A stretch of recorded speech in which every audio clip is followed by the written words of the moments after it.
our values and our passion to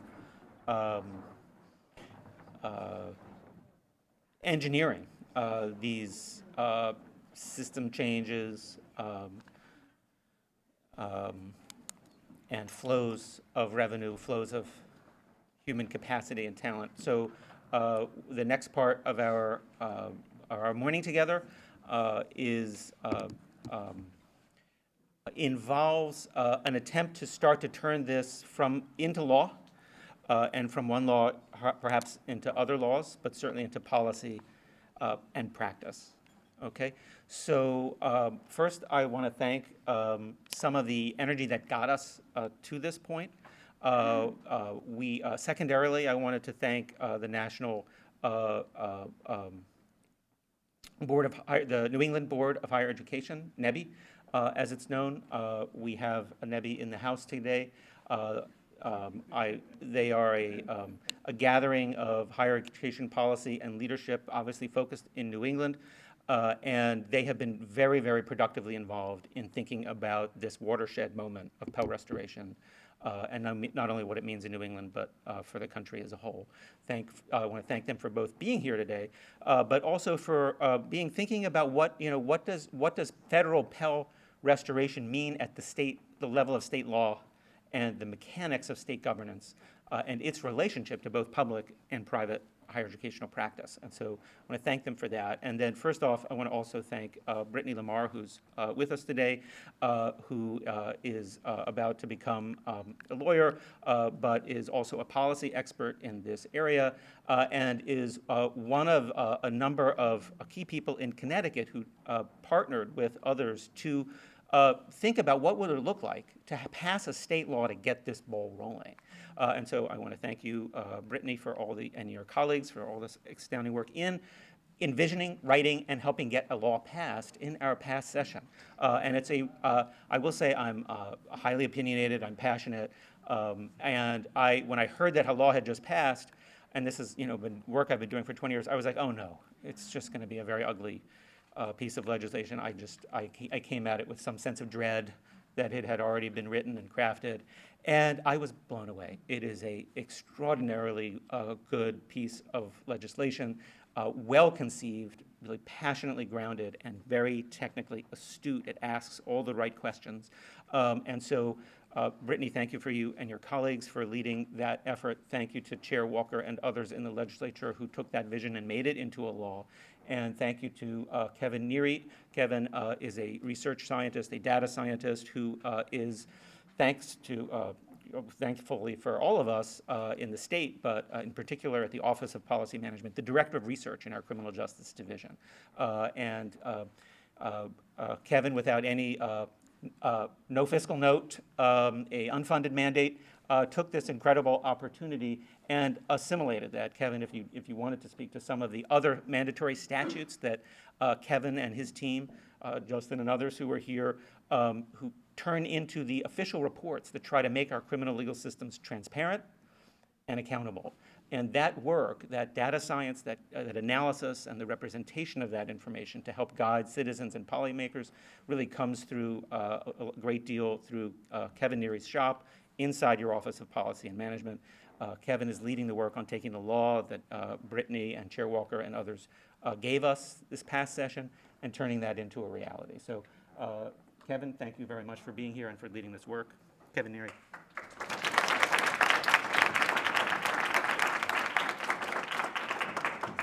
All right, is this working? Everybody can hear me? Perfect. And thank you for that introduction. And we'll just verify that the clicker is actually working as well. All right, we're good to go. Let's roll. And I will try to keep us on track, so I may breeze through a couple of some of this a little more quickly. I'll say at the outset, there's a lot of text on these slides. It's going to be hard in this format, so don't strain your eyes, don't break your reading glasses, trying to read all of the slides that are forthcoming. We will also try to post these, whether on the Research Unit website or in other venues so people can access it later and kind of sit with it. But really, the goal for today, and briefly I'll talk about it in a little more context, although I think Undersecretary Karpowicz gave a great backing about our research unit and OPM, CJPPD in general, the Criminal Justice Policy and Planning Division. but I'll talk a little bit about why we are maybe a fit for this kind of work, both this particular study and in general. And then I'm going to talk more concretely about both what is in that statute and kind of how that transitions into the slate of both research activities and the study we have intended on January 1st, and then hopefully beyond a number of things. And then kind of toward the tail end, I want to try to start quantifying a little bit for everyone's benefit today, just the people that are going to be impacted by the discussions and the decisions and the planning and all of the opportunities we're working on today and in the future, to kind of get a sense of both kind of, as it stands in October, the educational characteristics of this current correctional population, and kind of thinking through what happens as we start thinking about kind of different factors and kind of opportunities there, and how to work through that. So that's broadly what I plan to run through over the next half hour, maybe a little bit less if I can keep it to the 11, and away we'll go. So again, it's a pleasure to be here with everyone this morning and to see so many people who are engaged and interested on this topic. I think I don't need to make the case of its crucial importance. I think that has already been well said and will continue to be reinforced in the events in the days ahead. So a little bit quickly about the Office of Policy and Management's Criminal Justice Policy and Planning Division. Many of you may know this, some of you may not, so I like to keep everybody in kind of a shared space of understanding. Our unit has a pretty broad mission that was set forth in statute, passed in a public act in 2005, that really asked our division to conduct in-depth analysis of the criminal justice system, determine the system's long-range needs, recommending policy priorities, and really assist the governor and the General Assembly in developing plans, policies, programs, and legislation to improve the system's effectiveness. It's a really broad mandate. But I think you can already see why a study of this nature is a fit for our division. And then getting specifically to our research unit, and I won't dwell on this, Daniel did make an excellent kind of summary of the kind of work that we do, but we do have a kind of broad research and analysis role in this state. We try to do a lot of efforts to provide kind of monitoring and assessment tools, both as the system broadly, and then kind of also with our partner criminal justice agencies and other measures. So these are just a couple of quick examples of some of the work that we've done recently. I put them up here also as proof that I do like charts, because you won't see a lot in the presentation, but I swear I love visualization. So I had to put a few in here. So that is broadly the work of our division and our unit, and we really also try to speak to emerging priorities that come up, whether in legislation or whether happening in conversation with practice and communities about what are the topics and interest needing study in our criminal justice system. So this is the statute, and I'm going to talk now, moving a little bit from this statute language into the research activities that we have planned ahead. And this is, I think, as Undersecretary Karpowicz mentioned, a really well-crafted and well-thought-through statute, but I think it's also really important to understand kind of all the pieces there's a lot going on in this. And so just quickly, and I know it's hard to read, so I'll rattle them off as quickly as I can. Essentially, the Public Act 2481, Section 18, that pertains to this study in our division, really tasked our division to do 7 things. First, solicitation of feedback from institutions of higher education that provide post-secondary education in correctional facilities here in Connecticut, and to understand their current needs. 2, an analysis of the policies of the Department of Correction concerning post-secondary ed of incarcerated persons. 3, a determination of the level of unmet demand for post-secondary education among incarcerated persons. It's an interesting phrase. I'll get back to that a little bit more. Number 4, an inventory of the facilities, including classrooms, libraries, etc., staffing, materials, including the technology and internet access currently available for the delivery of post-secondary ed. Number 5, recommendations for and a cost analysis of the improvement of such facilities and materials to meet the unmet demand. Number 6, a survey of A, students of post-secondary education programs currently in correctional facilities. B, former students of such programs in consultation with the regional reentry programs. And C, any group or person the division deems necessary. And then lastly, number 7, a listing of any other specific barriers to the effective delivery of post-secondary education programs to incarcerated persons. As you can see already, there's a lot going on in there. And when we start to talk about moving this towards research activities, right, we already can see there's kind of 2 broad differing buckets that these 7 items fall into. One is heavily qualitative. That involves getting feedback from the institutions, getting a survey of currently former students and any group that we deem necessary, and we'll talk about that a little bit. Also, in different ways, analysis of the policies and the listing of other barriers. On the flip side, on the quantitative side, we have this kind of unmet demand determination. We have an inventory, which is essentially trying to count in some ways and contextualize all of the resources and capabilities needed to do this well. And then recommendations for a cost analysis of the improvements that it would take to expand this.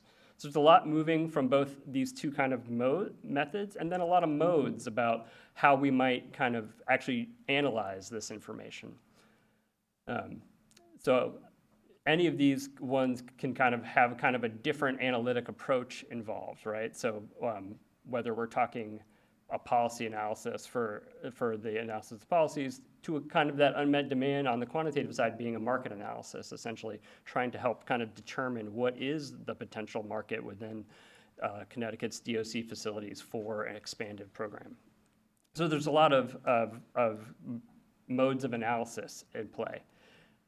And then lastly, there's a lot of potential kind of ways of collecting data and data sources on these various things. I won't run through all of these, but on the qualitative side, we have a ranging from kind of formative discussions, which I have been having over the course of the last several months, all the way to structured interviews to, again, a structured survey that probably has many open-ended containments, even to focus groups. That would be on the qualitative side. And then on the quantitative side, we have analysis of quite a bit of both system data from the Department of Correction itself, who have been good partners in providing information for us to work with, but also from potentially other state agencies and other entities to try to understand some of those other long-term objectives and outcomes that go into measuring and looking at this kind of system.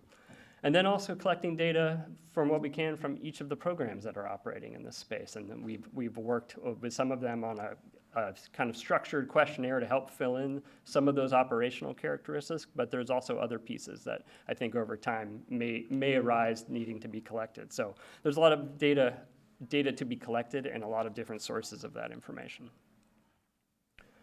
So with all that kind of as our sort of stew of research ingredients here to work with, we kind of fashion them into a kind of a planned approach of various research activities.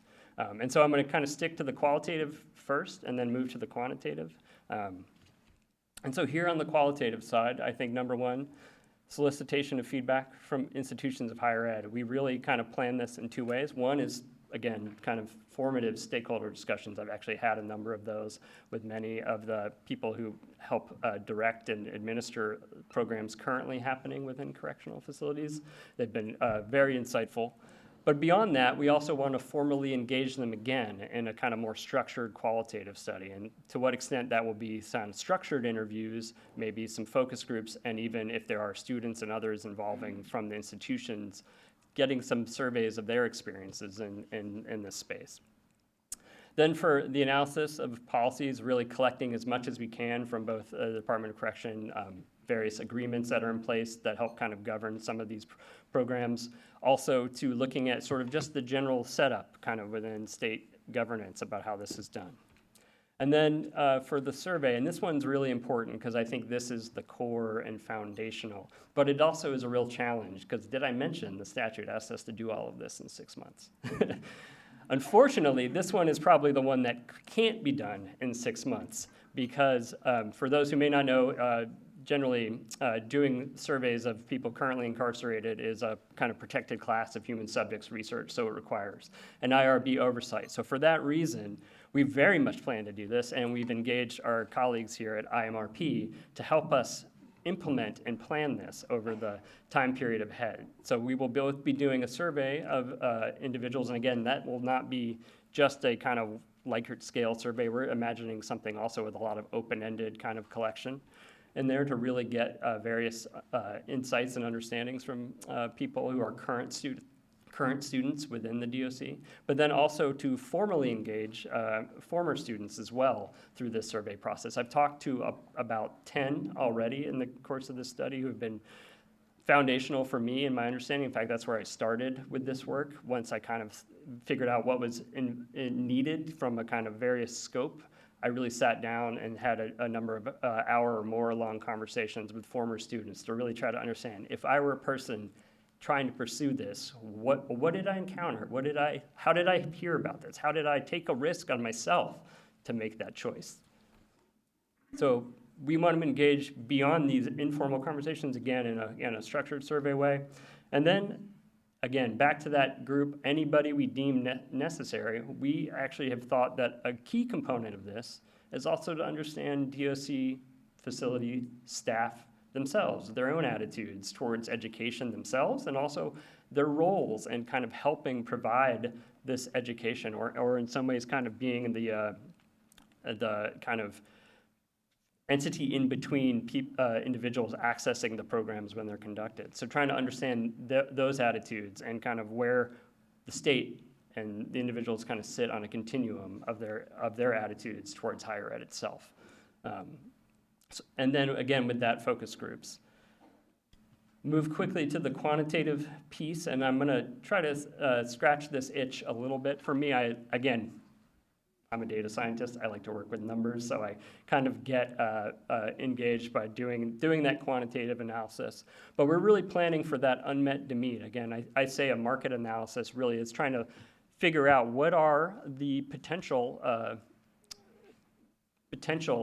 market of people who may be interested in accessing those pathways within Connecticut's DOC. What does that look like?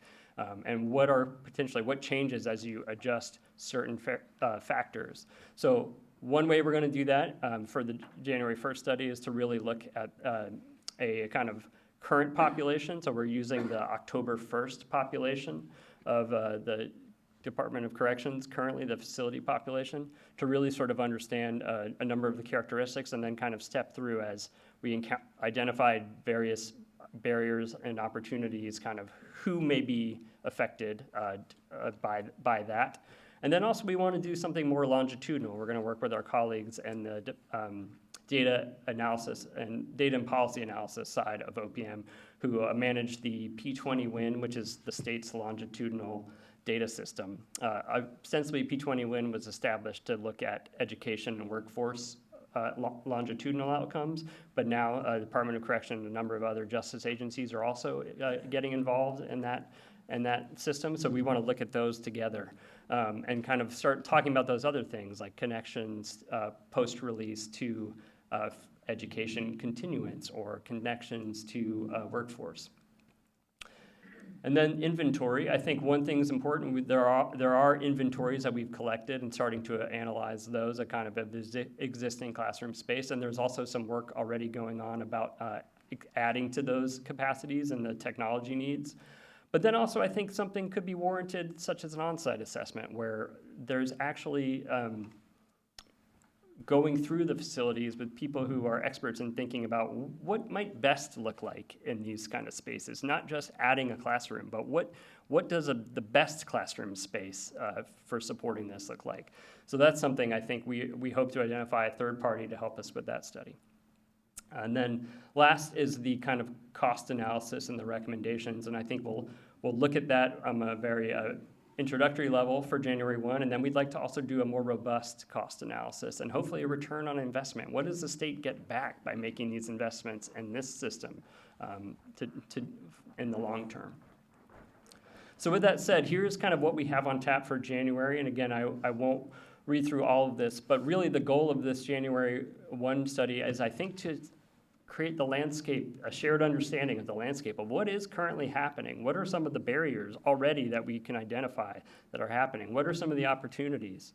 And kind of what is that demand? What happens with those barriers influencing that demand? And if we change some of those barriers, who might benefit from doing that? That's really the goal for this January 1 report. And then another piece that we are working with our colleagues at IMRP, and I hope it's okay that I'm announcing this. I think we're still kind of working through it ultimately, but IMRP will be adding a contribution to look at best practices. So not only are we going to document what's happening in Connecticut, but we hope to kind of document what is happening elsewhere and what are some best practices and how do we hold those up. I have a sense there's some best practices sitting in the room today that we're going to hear from in a little bit. But I think that's a really important piece of this too, as we work through this landscape to understand what are some other models that we can borrow from and adapt to match Connecticut's reality. And so that's January 1, but like I mentioned, I think there's a longer arc here. And when I say final report at the end, I don't mean final report ever on this topic. I mean final report on this reporting cycle pertaining kind of to the origin of the statute. But really, we're planning a number of things, again, along this way. So January 1, I think, will be a pretty sizable report to get us started with understanding that landscape. But then we hope in the fall to release something that's a more robust look at the facilities and hopefully have that on-site assessment piece that I was talking about and the capacities and the technological resources. And then hopefully in the spring of 2026, something that looks at the longitudinal outcomes and impacts of higher education over time for people admitted to and released from DOC facilities. And then last, but certainly not least, because of the timelines needed, I think we'd really like to get to a robust qualitative assessment that builds on the various survey work that we're doing and really kind of brings to bear the experiences of people who are involved and weighing in on these opportunities in this system, this higher ed system. And then lastly, that final report, again, not the final, just the final of this cycle, to hopefully tie together and also provide an update on what's changed over this timeline. There's already things changing. It's sort of it's like Heisenberg's uncertainty principle, but in the kind of research world, as we're trying to document what is happening, things are already shifting, and that's a good thing. But so we want to also make sure we have opportunities to update the state and the public along the way. So that's what we have on tap. Like I said, it's a pretty robust agenda, thanks to a robust statute that also said we didn't have to limit what we included in it. So thank you for that piece. That's what happens when you give a curious person that opportunity. Okay, so that's what we're planning. I'd like to just talk really quickly, just briefly, and this is, again, preliminary. I apologize if I don't have every aspect right on this, but I did just want to give a quick rundown of some of the programs that are currently operating within Connecticut's DOC. And I think from what I've gathered, there are at least one program offering some form of college credit courses currently in 10 of the Department of Correction facilities.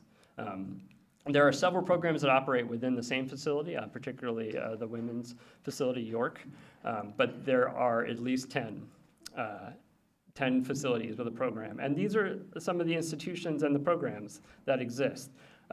The community college system has the largest, again, Teresa Foley, who was mentioned earlier, administers a lot of these across the various campuses, but certainly not the only ones. And again, not all these programs are the same. They all have various operating and differing characteristics, different degree courses. Some are non-accredited, most are accredited. So it all sort of depends. But these are all people and institutions that are offering some form of college education currently within our DOC. So that's what's happening on the program side. I'd like to talk a little bit, if I can quickly in the time remaining, just sort of about the who, and already kind of step through some of that complexity, and also if I can, try to scratch that itch about the size of the unmet demand here. This is essentially what I've done here is taken the current Department of Correction population, which is 10,817 as of October 1st. And I've divided into like 3 bins, essentially, using the DOC's education classification scores. For those who may not be familiar, the education classification score is on a 1 through 5 scale. Individuals who are kind of 1s and 2s generally have either done some verified form of college or have at least a verified diploma. So that would be what I would call kind of currently college ready in some way, shape, or form by that assessment score. The middle group is the potentially college ready. Those are people who are either reporting or testing at the high school level, but don't necessarily have a verified degree, may not have completed it. And that's that middle bucket. And then what I'm calling the future college ready is individuals who are reporting or testing at a middle school level or below and don't necessarily have a verified credential. Now, there might be some in the currently college ready who already have their degree, may not be reflected. And there's some who may, even in the potentially college ready, already have their degree, or even in others. But I think broadly, this helps us just sort of understand, based on that assessment score, kind of where the current population fits. But it's not that simple or straightforward, as all things. As you start thinking about other factors, it becomes more complicated.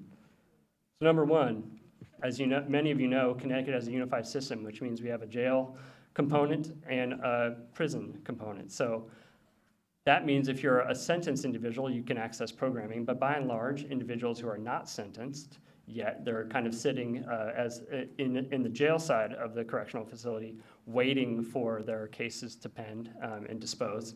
They may not access many of the programs. In fact, I think Trinity has one of the few programs that allows unsentenced individuals to access college courses currently. So if you're in the unsentenced population, that's about 35% right now of that total pop. And there's, on the other side, there's 63% of the current population is sentenced.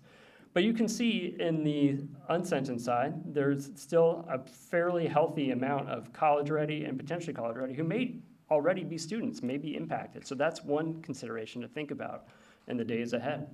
And the sentenced population side, we can see that there's, again, the majority are either kind of fall into that currently college ready or potentially college ready bucket. And there's very sizable populations. And so if we're thinking about who is going to be accessing this within the facility, well, then over time, then this is the sentence side is where we want to start. But again, not as straightforward as even that may seem. And so what I've done here is try to break out, and again, using the maximum release date, the estimated max release date, is not the best measure, but it's a pretty simple one to start with, kind of the ceiling of length of time an individual may stay in the Department of Correction. Obviously, there's a lot of earlier release mechanisms that can shorten some of those stays. So we will work on developing that. But for this preliminary analysis, I thought max release date was a good starting place. And I've broken them into kind of different groups. Those who had less than 1 year from October 1st till their end of their max release date, those who had 1 to 2 years, and then 2 to 5, and then more than 5. And even in this, we can see that as we get into the less than 1 year or the 1 to 2, the sizes and the scope changes, but there is still a healthy amount of potentially currently in college-ready individuals that are going to be released soon. So one thing to think about is how to connect potentially these groups into education upon release. On the flip side, if we're talking about within the facilities, what we see, especially as we get down to with 5 or more years until their max release date, there's actually a fairly large concentration of almost currently college-ready individuals just by the education classification score. There's many other factors that could play into this. But it proves to me that there is, as we're thinking about who could potentially complete a degree within the DOC stay, that there is a sizable population that could do so. So I want to leave with this as my sort of closing. Again, that was a preliminary exercise. The point of that was to say that there is a size, a volume of individuals that could benefit from this now in the future. There's a lot of other factors that we will continue to look at. You'll hear about a lot of those as the day progresses. But I did want to walk through that exercise because I think it's also important that everyone leave here today understanding that while the exact kind of size of that potential demand still to be determined, It absolutely exists. So the question isn't, is there a demand? Should we be doing this? The question is really, how best do we do this going forward? And so that's the question I want to leave everyone with, and I look forward to hearing the content ahead on that. Thanks so much.